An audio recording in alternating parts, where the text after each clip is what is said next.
Almeida Garrett nasceu no norte, nas margens do Douro. No seu tempo, o rio era diferente e as expectativas das pessoas também. Garrett viveu e retratou essa época. Atribulada foi a viagem da sua vida. O Douro é hoje um gigante adormecido, mas há 200 anos atrás a Foz era um mar de embarcações em madeira. Todo o comércio com o interior da região norte estava centralizado na cidade do Porto. Daqui era exportado para a Inglaterra o famoso vinho do Porto, mas havia também o comércio de algodão e açúcar com o Brasil. Um cotidiano marcado pelo negócio, onde as pessoas, à custa do esforço individual, podiam até enriquecer. Em 1800, o Porto é uma cidade em crescimento, simplória, com uma classe burguesa cada vez mais importante. O pai de Garrett conhece bem a zona da Ribeira. Aqui trabalha como selador-mor da alfândega. Mas a alegre prosperidade desses tempos será interrompida pelas invasões francesas. Que o que ocorria na cidade, vêm aí os franceses. O ambiente na cidade é que era já um ambiente de excitação popular e houve até inclusivamente tentativas e mesmo linchamento, mesmo aqui entre Douro e Minho, de várias pessoas que eram consideradas jacobinas, simpatizantes dos franceses. Portanto, o ambiente já era muito mau. A família Garrett morava perto dos Clérigos, na zona mais alta da cidade, como convinha a um ar burguês e tradicional. Em 1799 nascera numa casa da Rua do Calvário João Batista, um dos 5 filhos do casal Silva Leitão. Só muito mais tarde será adotado o apelido de Garrett por iniciativa do próprio poeta, baseado em uma presumível ascendência fidalga de uma avó. O pequeno João Batista é uma criança frágil e inteligente, mimada pela mãe, que dessa forma procurava contrabalançar a austeridade do pai. Devia ser uma criança irrequieta e fantasiosa, com certeza, porque ele conta, talvez ficcionalizando um pouco, como é próprio do escritor, não é? Alguns episódios da vida infantil, onde diz que desde muito menino foi jacobino, por exemplo, que comprou numa feira uma imagem de Bonaparte, o que motivou a zanga da família, porque era uma família tradicionalista. Bom, isso prova que era uma criança irrequieta, curiosa, atenta ao que se passava, embora tivesse muito poucos anos, mas atenta ao que se passava na Europa, não é? Até então, Garrett conhecera uma ditosa infância no seio de uma família sólida, honesta, cristã. Pelo lado materno, houvera um avô rico, João Bento Leitão, homem de negócios, sem quaisquer pergaminhos, mas que enriquecera no Brasil. Assim se percebe como a família podia usufruir de 2 quintas de recreio no lado de Gaia. A Quinta do Castelo, já desaparecida, e a Quinta do Sardão, convertida em colégio há largos anos. Garrett recordaria mais tarde o lugar, o ambiente terno e protetor de umas tias, as brincadeiras dos pequenos da casa.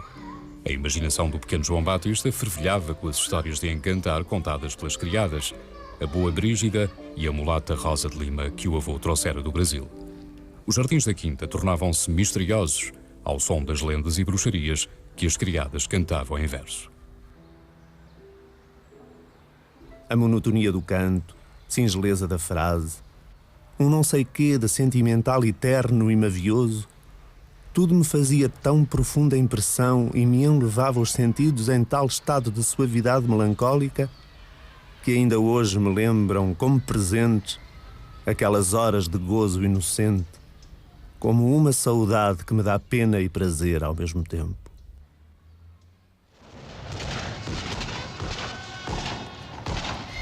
Chegou a hora do terror francês. Sabia-se que uma segunda invasão descia da Galiza em direção ao Porto. Braga já cairá às mãos de Soult. Os portuenses estão desamparados e em pânico. Em março de 1809, a cavalaria francesa entra na cidade e persegue a população até à Ribeira. Os fugitivos tentam passar o rio, mas a ponte cede. Há centenas de vítimas naquela que foi a tragédia da Ponte das Barcas. Agentes da Ribeira ainda hoje mantêm viva a memória do desastre. Naquela altura e durante 3 dias, a cidade do Porto foi saqueada. Só não fugiu quem não podia. A família de João Batista parte para os Açores, uma longa e forçada viagem até à Ilha Terceira. O pai de Garrett nascera no arquipélago e por estes lados dispunha de algumas terras. A uma distância tão grande do continente, a família podia sentir-se segura e protegida dos terrores e da desordem da guerra. Garrett é um rapazinho de 10 anos quando o navio que os transportava atracou na Baía de Angra. À sua espera, um meio mais pequeno, mais fechado, mas apesar de tudo uma cidade próspera e senhorial situada na Rota das Índias e por isso mesmo, desde há muito, um importante porto marítimo. Por decreto do Marquês de Pombal, Angra era na altura sede da Capitania-Geral dos Açores. É no centro da cidade, no meio do buliço moderado de Angra, que a família Garrett se instala. Poucos vestígios existem hoje, a não ser a própria casa situada na Rua de São João. Muitas vezes acorrem os turistas a este local em busca de alguma memória de Garrett, mas pouco encontram.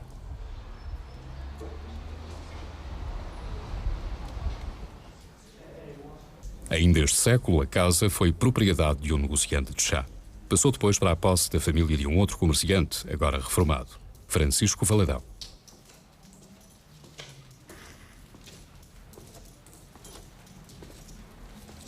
A casa mantém-se quase como o tempo do Garrett, mas não tem assim nada de especial, atrativo, que mereça a pena ver. Nem mobiliário, nem coisa nenhuma?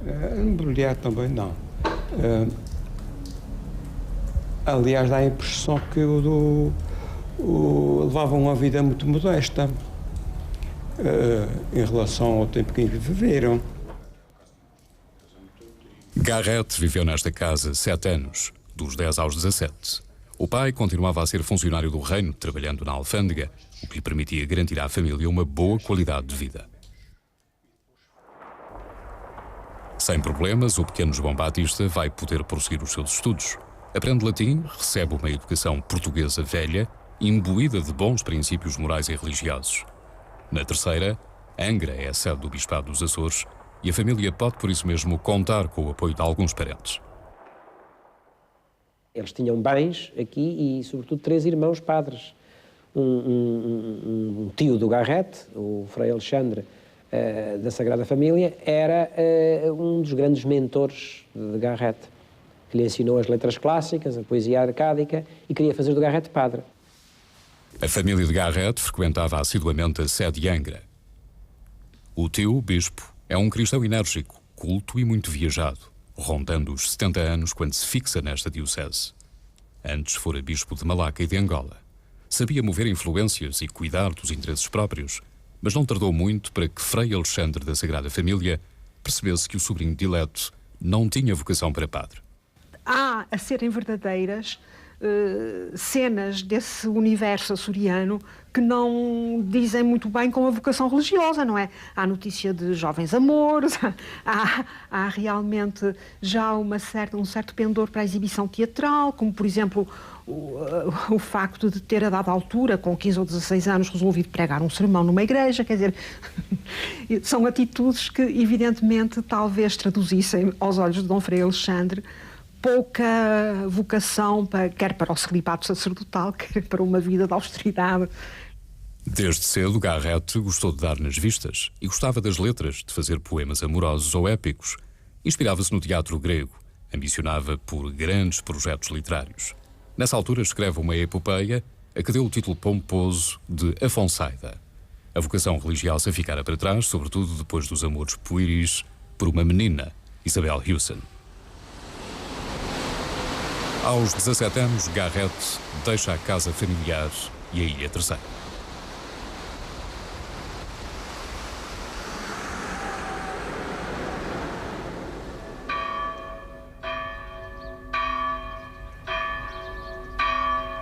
Naquele tempo, Coimbra era a única universidade do país. Uma instituição pesada e conservadora onde estudavam os filhos da aristocracia e da alta burguesia, a futura elite. Para ser admitido no curso de leis, o jovem Garrett teve que prestar provas de latim, retórica, filosofia, religião e moral. Só depois teve direito a usar a batina de estudante coimbrão. Em 1816, a universidade atravessava momentos difíceis. Ainda não recuperara do impacto das invasões francesas que obrigaram ao encerramento da escola por 2 anos. O reitor que Garrett conheceu era um bispo outrora brilhante, mas que na altura rondava os 80 anos. Creio que a universidade estava ainda a viver sob o impulso que lhe tinha dado o Dom Francisco de Lemos na reforma pombalina. Só que esse impulso tinha decaído bastante, primeiro com a viradeira, com a queda do Marquês de Pombal, e depois com as lutas napoleónicas, as invasões napoleónicas. A universidade estava pouco bem organizada e estava naturalmente bastante atrasada em termos científicos e em termos pedagógicos. Garrett andou por estes espaços e acabou, como muitos outros estudantes, por ser sensível ao clima de instabilidade. A mocidade académica contestava as sebentas e os métodos dos mestres, muitos deles decrépitos à luz das novas ideias que chegavam de fora. Os estudantes liam Voltaire, Rousseau, discutiam o catolicismo, a natureza, a liberdade. Polémico, Garrett dá-se mal com a instituição universitária. A carta de formatura é já do ano de 1822, aliás, com uma classificação muito hesitante por parte dos professores, não é? Com bastantes votos negativos. Não foi um aluno brilhante, não? Não foi com certeza, não é? Ele passa realmente ali naquela fronteira entre a reprovação e a aprovação. Mas, do ponto de vista, digamos, da vida académica, ele teve um vulto notório. Participou em movimentos estudantis antes da Revolução de preparação da dita.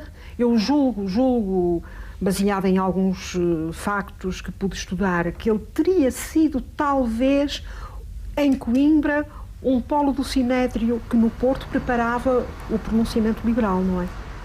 As ideias liberais facilmente se propagam por Coimbra. À margem da universidade, os estudantes criam espaços próprios de reunião onde podem discutir abertamente política. Pelas ruelas da velha Coimbra proliferam as sociedades clandestinas. Garrett e os amigos frequentam a casa de um livreiro maçónico, Jacques Aurcel, grande fornecedor de livros revolucionários. Em grupos de teatro militante, Garrett faz representar duas tragédias, Xerxes e Lucrécia, onde atacava o absolutismo. A crise estudantil marcava a cidade, regra geral, uma terra pacata. O grosso dos populares mantinha-se indiferente ou na ignorância das novas que iam chegando do resto do país. Garrett ausentava-se muitas vezes, partia a cavalo para o Porto, onde visitava o irmão e as tias. O ambiente familiar era contrário às ideias liberais, mas isso em nada fazia esmorecer o jovem poeta, que voltava a Coimbra cada vez mais convicto de que a hora da Revolução havia de chegar. Nesta altura, o país vivia sem o rei Dom João VI, ausente no Brasil desde as invasões francesas. Funcionava por cá uma junta de governadores. Mas quem realmente mandava era o exército, controlado por sua vez pelos oficiais ingleses que nos tinham ajudado a combater as tropas de Napoleão. É preciso regenerar o país, clamam os liberais. O líder do movimento é Fernandes Tomás. A seu lado, entre outros, estão Ferreira Borges e Saraiva de Carvalho.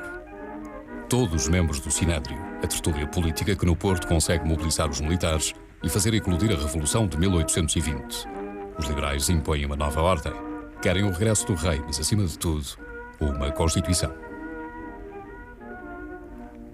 A ideia de criar um poder político, ele próprio sujeito a uma lei que lhe era superior. Isto é uma ruptura fundamental com a concepção de poder de antigo regime, com a concepção de poder absolutista.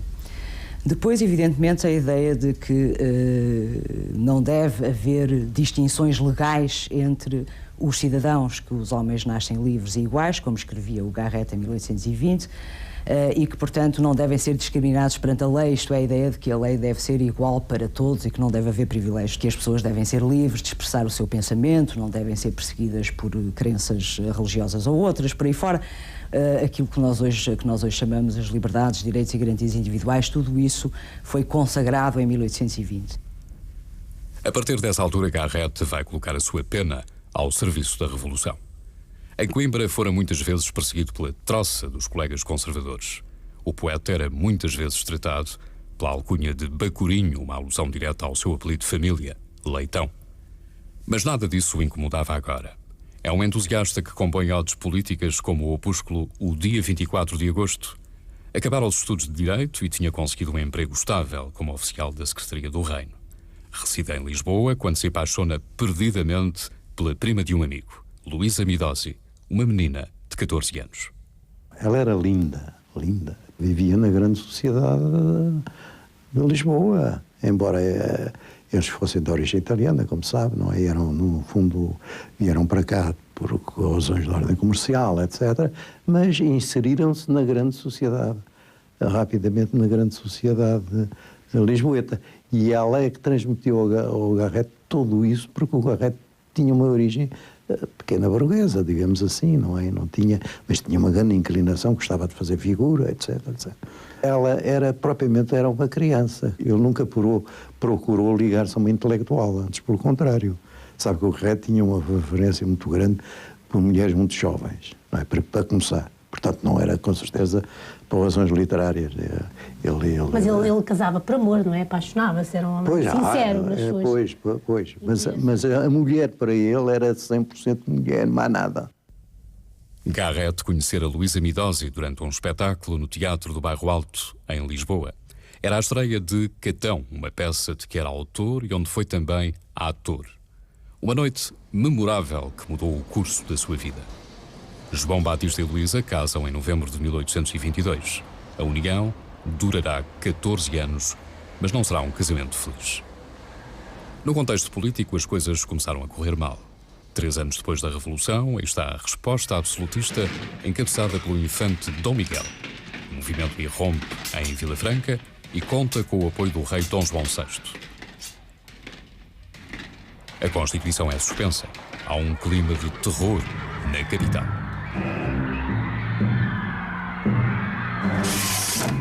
Perseguidos, os liberais mais radicais são obrigados a deixar o país.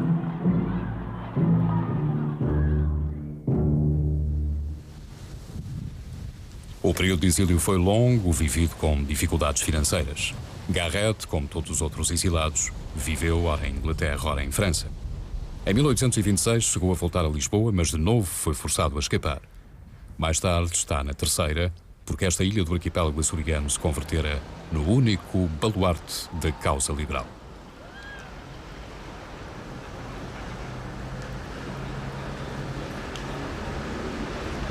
As memórias desse tempo estão religiosamente guardadas na Câmara Municipal de Angra.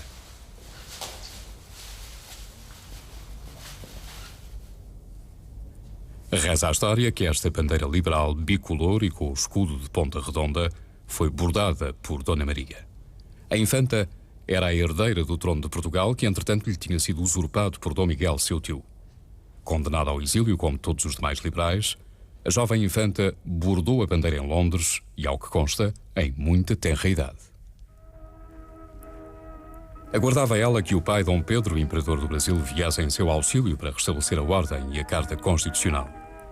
Por volta de 1830, as esperanças estavam então voltadas para aquele que seria o futuro Dom Pedro IV, o rei soldado.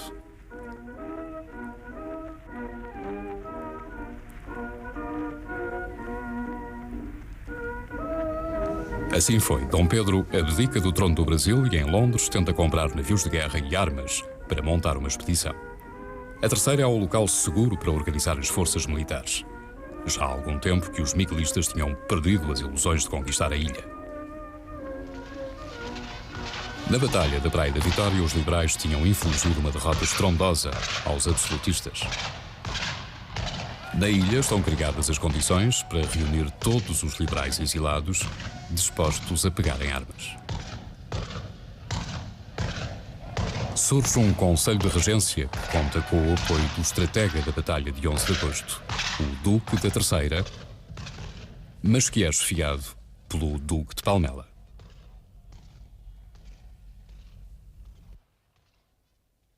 A terceira passa a ser a cabeça do Portugal liberal e da preparação do assalto ao continente, do assalto da libertação, do exército libertador.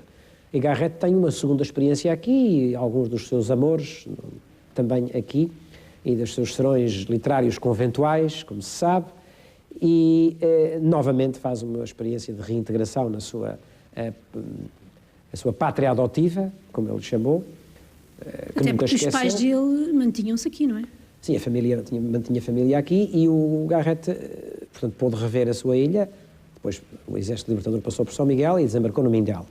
Garrett procurará retribuir este papel que a Terceira teve na libertação liberal do país, propondo por um decreto a designação do heroísmo. É daí que Angra do heroísmo. Em Angra, Garrett vestiu a farda de soldado e foi integrado no corpo académico do Exército Liberal. O poeta contava 33 anos e era em muito semelhante aos heróis românticos que só aquela época soube criar. As tropas de Dom Pedro avançam para o continente em julho de 1832. Desembarcam na praia do Mindelo e tomam a cidade do Porto. Garrett regressa à cidade natal, mas permanece junto do corpo académico, entretanto aquartelado no convento dos Grilos. O exército invasor entrara sem problemas na cidade, mas agora estavam cercados por forças miguelistas.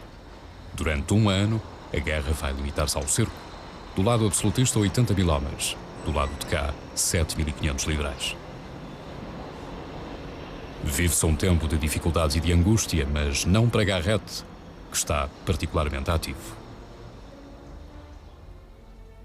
O comandante do corpo académico encoraja Garrett a escrever, o que ele faz, iniciando o romance O Arco de Santana, um romance histórico.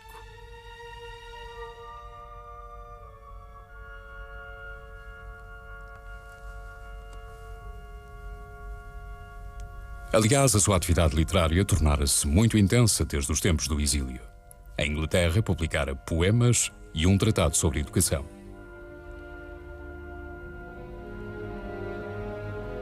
Em França, escreveu sobre o grande poeta da má sorte, Camões, com quem muito gostava de se identificar.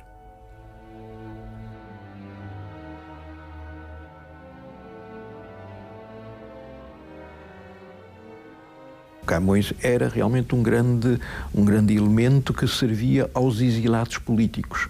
E exatamente ao mesmo tempo, semana a semana, fez o grande poema do Garrett e o grande quadro do Sequeira, em Paris, ambos exilados.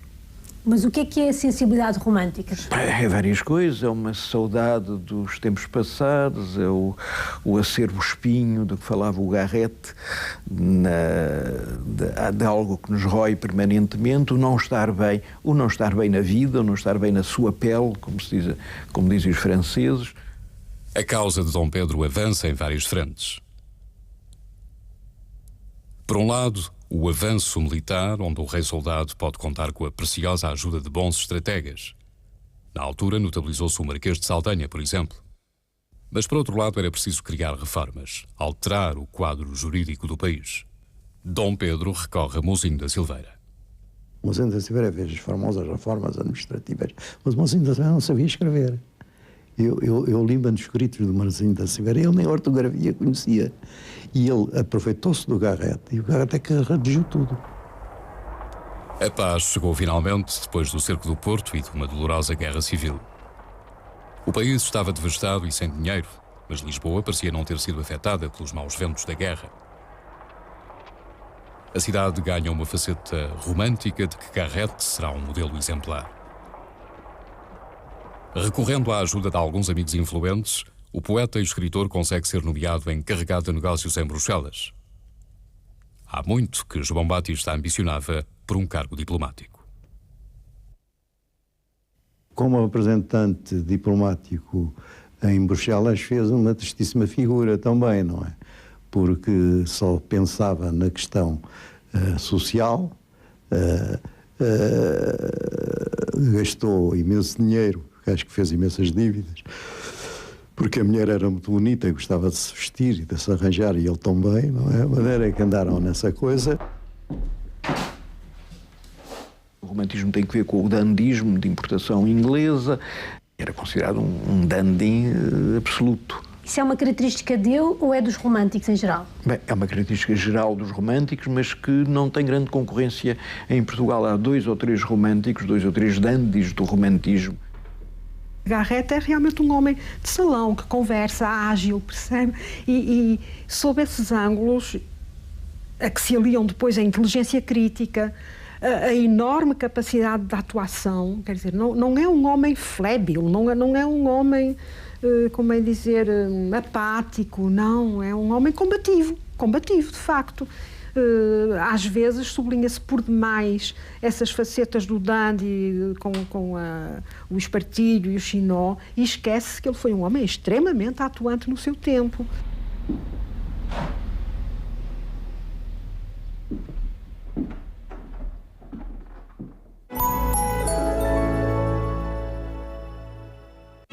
O fado vadio cantado pela voz de grandes fadistas, apresentado por João Ferreira Rosa e gravado em casas de fado, retiros e adegas. –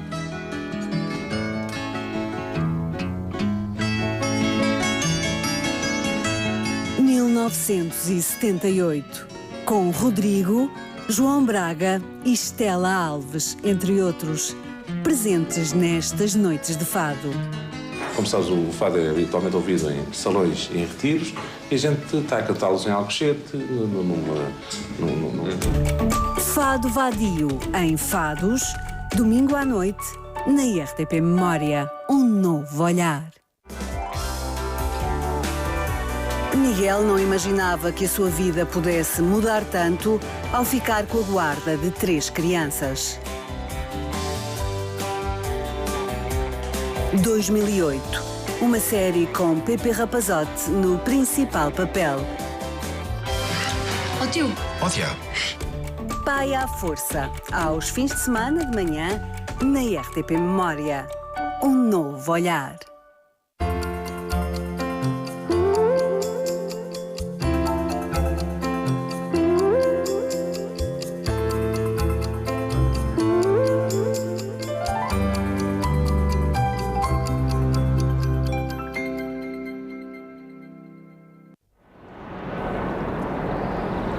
Almeida Garrett foi um homem que acreditou no progresso. No seu tempo, as distâncias eram longas, as estradas más ou inexistentes. Não havia luz elétrica, poucas ou nenhumas fábricas.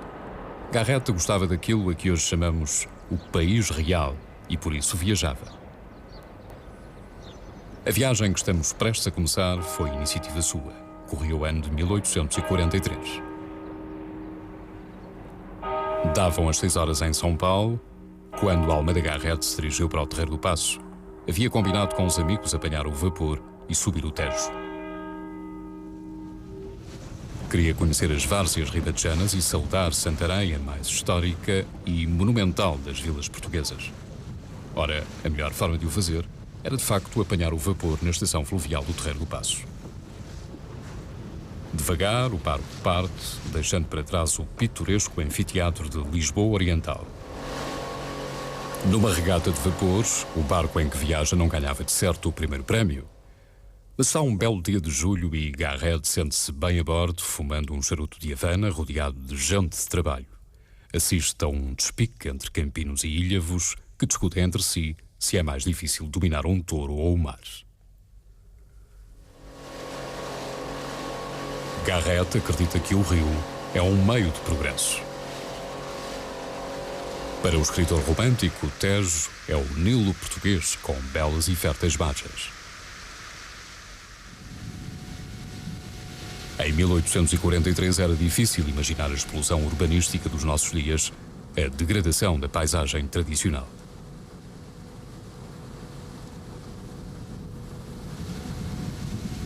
O vapor em que viaja Garrett passa por Alhandra, depois por Vila Franca, de que o poeta não guarda boa memória. Recorda à Vila Francada o golpe absolutista protagonizado por Dom Miguel em 1823. Já lá iam 20 anos, águas passadas, portanto.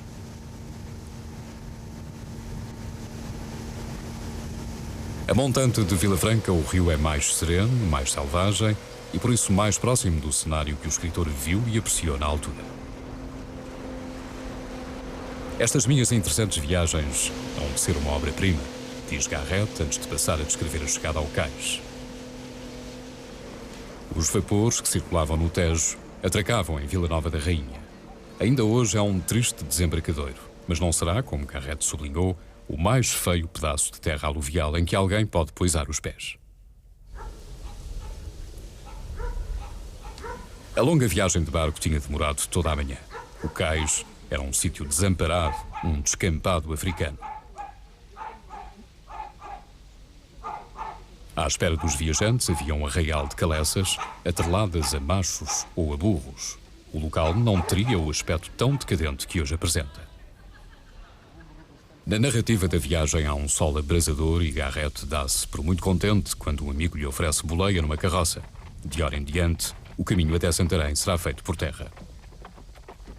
Nesse dia, Garrett veste calça larga, fraque verde, chapéu branco e gravata de cores.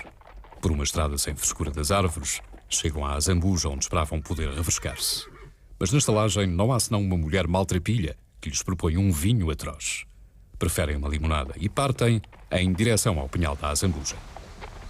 O famoso Pinhal da Azambuja vai decepcionar Garrett. O escritor esperava arvoredos fechados, um bosque druídico, infestado de perigos e salteadores. Nada disso.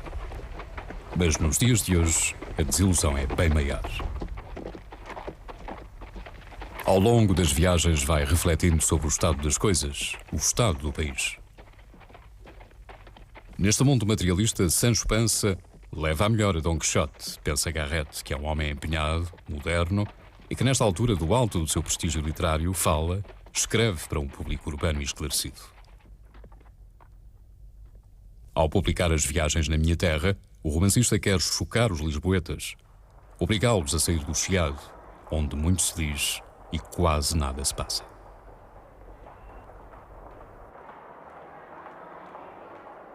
Havia lojas chiques, que eram umas lojas mais modestas, enfim, mas que faziam furor e que faziam autoridade na altura, e as modistas e os alfaiates estavam instalados no Chiado. E nos cafés estavam os cavalheiros? Os cafés estavam os cavalheiros, geralmente à porta, não é? O Marrar do Polimento era o café chique, era o café mundano, era o café político, sobretudo, não é? Garrett fala no Tortoni, que era um café célebre, no chamado Boulevard de Gand, um dos boulevards de Paris, ainda lá está o sítio dele, considerando que era ali que se devia ir, ou então a Taberna do Cartacho.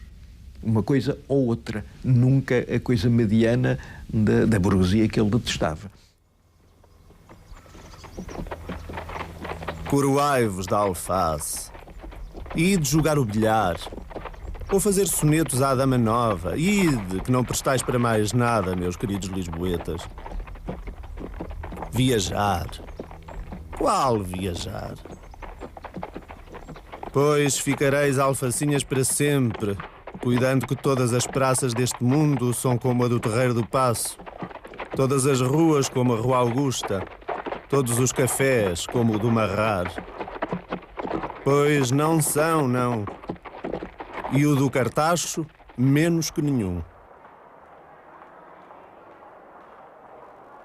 O café do Cartacho ficava situado nesta praça, mas há muito que desapareceu. O que é pena, pois, tal como Garrett dizia, o café é uma das feições mais características de uma terra. A zona do Cartacho tinha sido cenário de importantes movimentações militares durante a Guerra Civil. A propósito, Garrett evoca os tempos da guerra e os sacrifícios a que os homens da sua geração foram obrigados. Quando as forças liberais tomaram Lisboa, o fulcro do conflito tinha sido transferido para aqui. Os exércitos de Dom Miguel estão aquartelados em Santarém, o último reduto do Portugal Velho. Os confrontos desenrolam-se na região, perturbando a pacata vida nos campos.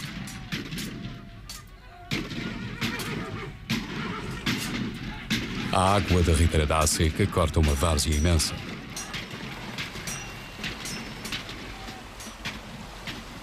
Garrett atravessou-a até chegar ao Vale de Santarém.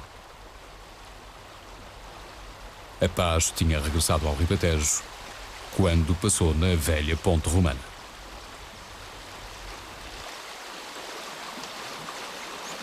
O Vale de Santarém é um destes lugares privilegiados pela natureza. Sítios amenos e deleitosos, em que as plantas, o ar, a situação, tudo está numa harmonia suavíssima e perfeita. Não há ali nada grandioso nem sublime, mas há uma como simetria de cores, de sons, de disposição em tudo quanto se vê e se sente, que não parece senão que a paz, a saúde, o sossego do espírito e o repouso do coração devem viver ali, reinar ali um reinado de amor e benevolência. No paraíso que é o Val de Santarém, o viajante Almeida Garrett avista entre o arvoredo uma habitação antiga. Para realçar a beleza do quadro, depara ainda com uma janela entreaberta e logo depois com uma menina, a Joaninha dos Roginóis. Qual delas a verdadeira, ninguém sabe.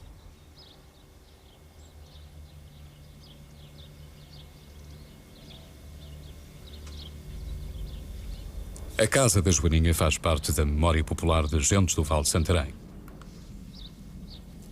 Mas ainda hoje, muitos têm dúvidas e questionam-se sobre o local exato em que Garrett avistou a menina dos Roxinóis. Emília Casiano não se deixou convencer pelo que contam as outras pessoas.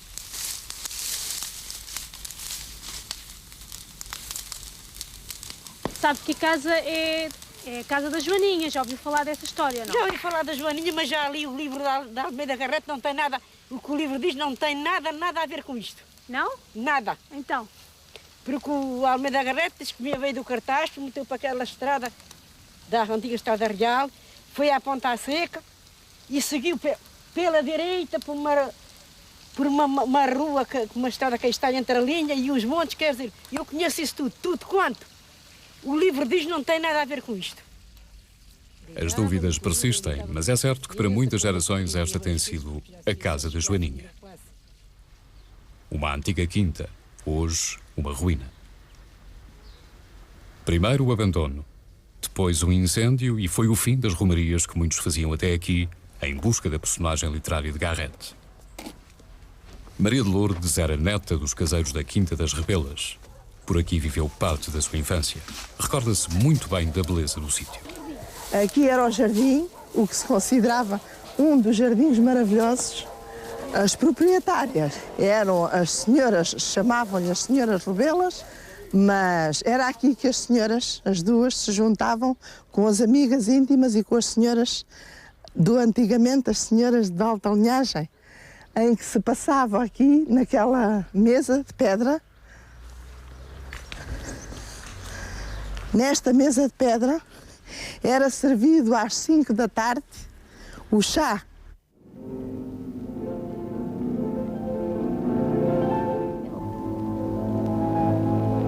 No Val de Santarém, evoca-se numa fonte aquela Joaninha dos olhos verdes que os romeiros de agora viram ressurgir na própria janela onde Garrett a viu ou a imaginou. A quinta onde fica pertence ao engenheiro agrónomo Rebelo da Silva, cuja filha encarnou a delicada personagem. O secretário nacional da Informação, Dr. José Manuel da Costa, louvou a felicidade da ideia e agradeceu aos amigos de Lisboa, em nome da Comissão Nacional, a iniciativa da romagem. Nas várias épocas, o nascimento e a morte de Garrett são datas que foram sempre assinaladas. À esquerda ou à direita políticas, Garrett tem sido bem quisto, num caso porque foi um lutador liberal, no outro por ter sido nacionalista e o criador da romântica Joaninha. Os olhos de Joaninha eram verdes. Não daquele verde descorado e traidor da raça felina, não daquele verde mau e distinguido que não é senão azul imperfeito, não. Eram verdes, verdes, puros e brilhantes como esmeraldas do mais subido quilate. A história de Joaninha é uma novela que Garrett inclui na narrativa das Viagens na Minha Terra. A menina é órfã, vive com a avó num lar modesto e muito pacato.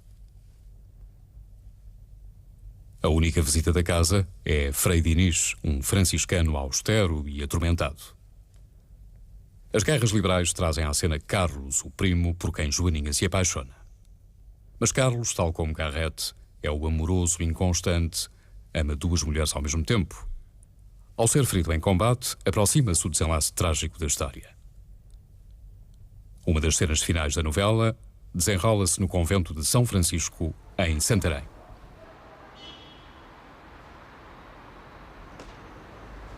De instituição religiosa, foi convertido em hospital, depois em quartel. E hoje está assim, à espera que prossigam as obras de recuperação. Garrett visitou o local e protesta pelo estado em que se encontra o convento em 1843. É um lugar de visita, é um lugar de observação do que está a acontecer em Portugal e, nomeadamente, em Santarém, no âmbito da demolição e destruição dos belos edifícios góticos, que este, de facto, era esplendoroso. Recorde-se que, em 1843, já Garrett assistia a um autêntico vandalismo nas campas das famílias nobres que estavam aqui sepultadas, ao ponto de que quase todas elas vieram a desaparecer, utilizadas para vários fins, inclusive para bebedouros de cavalos. Um belo monumento gótico à espera de melhores dias. São Francisco é uma bela ruína, já comentava Garrett nas Viagens na Minha Terra. Voltemos então à viagem. De Lisboa a Santarém, o escritor levou um dia de caminho. Ao fim da tarde, entra naquela que dizia ser a mais nobre das vilas portuguesas, mas fica desolado. As ruas estão vazias, tudo deserto, mudo, morto. Encaminha-se para o alto da Alcáçova, o destino final da sua peregrinação.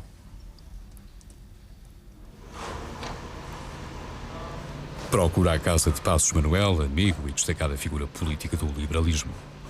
Depois de uma árdua viagem que andou de vapor, de carroça e de mula, Garrett descobre o paraíso na terra.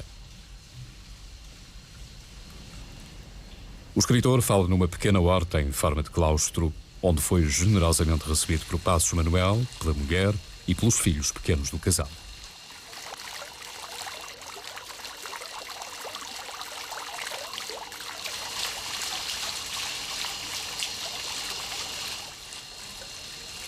O Garrett gostou da casa? Gostou penso sobretudo, talvez do aconchego que a casa lhe trouxe após a descrição que ele faz de uma Santarém arruinada, embora louvando Santarém pelo livro de pedra que é, como história, monumental, mas por outro lado o ar desprezado de abandono e de ruína em que esses mesmos monumentos que ele por um lado glorificava, por outro lado tinha que lamentar o estado de destruição em que os encontrava.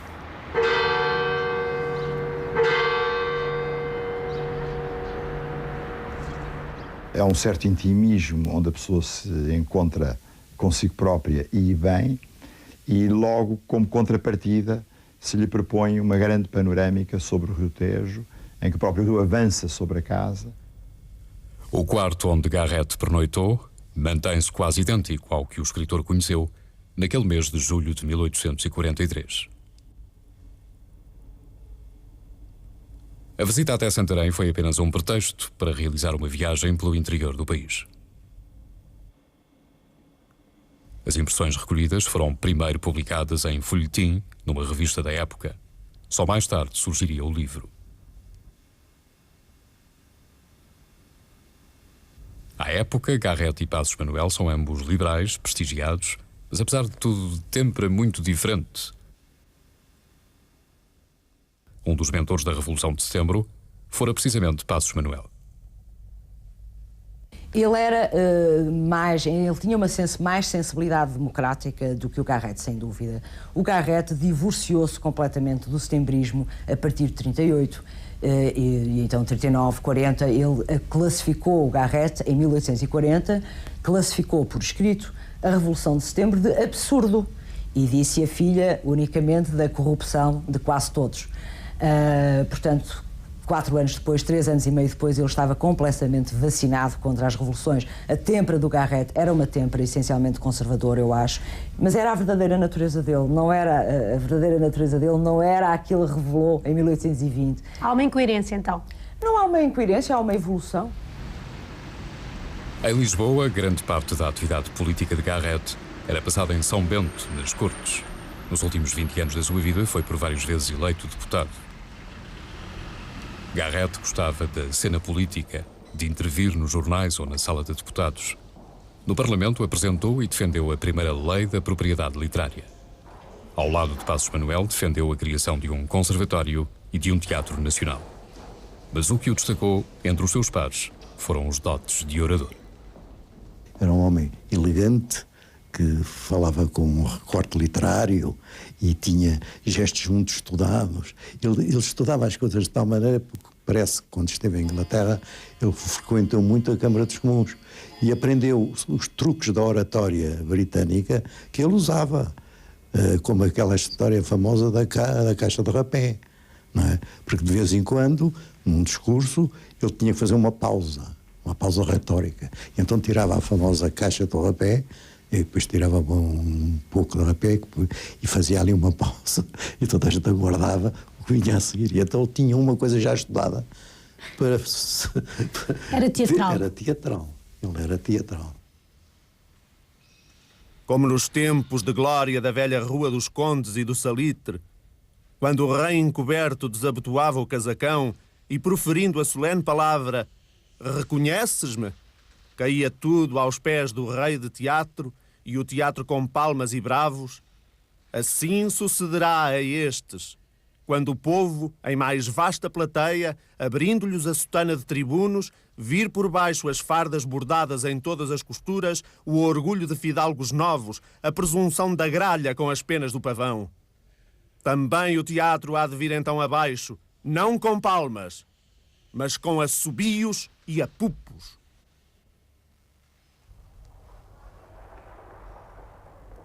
Garrett teve várias paixões: a política, o jornalismo, o romance, a poesia e, naturalmente, o teatro. Na época romântica, o panorama não era brilhante. Os repertórios eram maus, resumiam-se a adaptações mais ou menos medíocres de peças estrangeiras que subiam à cena no Teatro do Salitre ou no Teatro da Rua dos Condes. No tempo do Garrett havia uma série de atores muito importantes que estavam espalhados nesses dois teatros e um bocado mal aproveitados. Que tipo de pessoas eram esses atores? Eram analfabetos? Eram pessoas de cultura? Eu acho que alguma cultura tinham. Mas sabiam ler, por exemplo? Isso acho que sim, tinha que ser, não é? Portanto, há quem pense que a maior atriz, podíamos falar dela, da Emília das Neves, há quem diga que ela que era analfabeta, embora exista no Museu Nacional do Teatro uma carta escrita por ela. Emília das Neves foi a grande atriz romântica contemporânea de Garrett. Os gostos da época eram, para Garrett, muito discutíveis. O teatro é um meio de civilização, mas não prospera onde não há, dizia, defendendo a criação de raiz de um conservatório de artes dramáticas, de uma sala de espetáculos e de um repertório teatral. Em 1846 estavam concluídas as obras de construção do Teatro Nacional de Dona Maria II. Como animador cultural, Garrett vai dar o exemplo e começa a escrever peças novas, lançando as bases de uma estética romântica.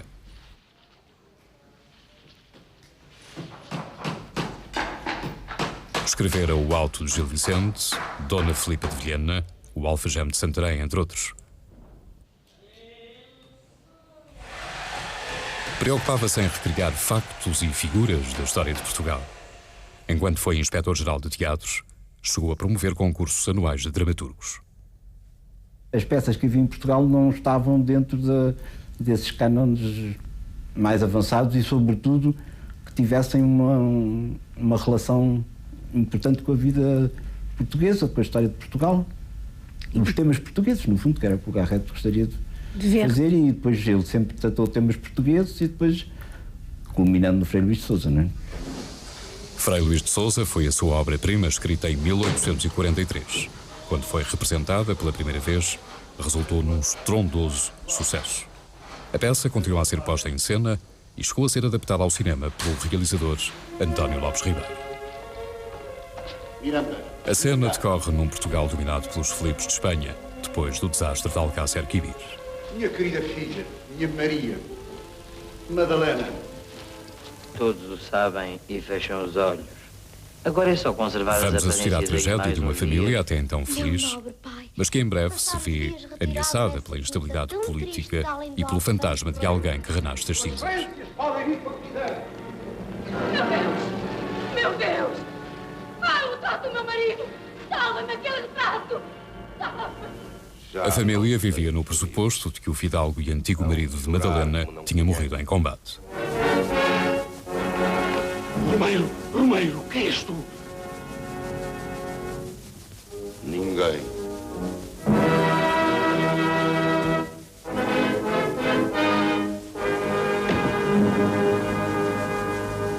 Um final trágico para uma peça que fez escola e marcou o romantismo em Portugal.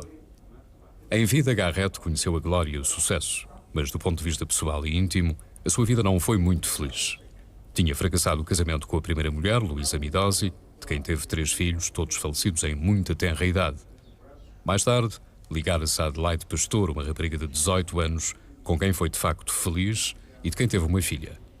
Mas Adelaide morrerá pouco depois, deixando-o marcado pelo desgosto. Os poetas até morrer podem estar namorados, dizia Garrett, e assim foi. Já perto dos 50 anos, apaixona-se perdidamente por uma mulher muito jovem e bela. Rosa Montufar, de origem espanhola, era viscondessa da Luz. Os amores por esta mulher casada irão provocar o escândalo e, sobretudo, a má língua dos detratores de Garrett, que sempre os houve. O caso é caricaturado nos jornais, sobretudo após Garrett ter publicado As Folhas Caídas, um livro de poemas inteiramente dedicado a essa experiência de dor e prazer. Não te amo. És bela. E eu não te amo, ó bela. Quem ama a aziaga estrela que lhe luz na má hora da sua perdição? E quero-te. E não te amo.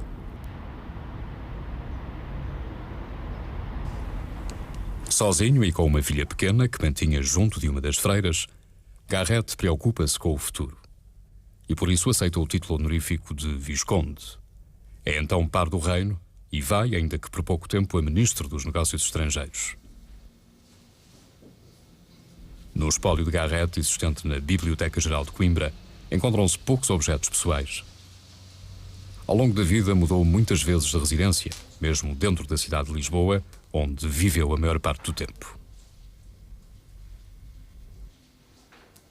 A sua saúde era frágil, sofria do fígado e de um mal crónico do peito. Aos 55 anos, é um homem muito doente, só e desiludido com a sociedade que viu nascer da Revolução Liberal. Como o homem terá falhado muito, percebe? Mas, a meu ver, precisamente nessa sua incoerência, ele torna-se irmão nosso, não é? Quer dizer, Garrett terá vivido muito, por exemplo, ele, se ponhamos no campo amoroso, que foi um inconstante, sonhou a constância, percebe? O homem que era essencialmente religioso sabia quanto nós somos incapazes de realizar a coerência e a integridade que nos pede, por exemplo, o apelo religioso. Porque, assim, foi um homem que viveu a pequenez do homem, sonhando a grandeza do homem. Mas isso é por isso mesmo, não é? Por isso é uma figura tão próxima de nós todos.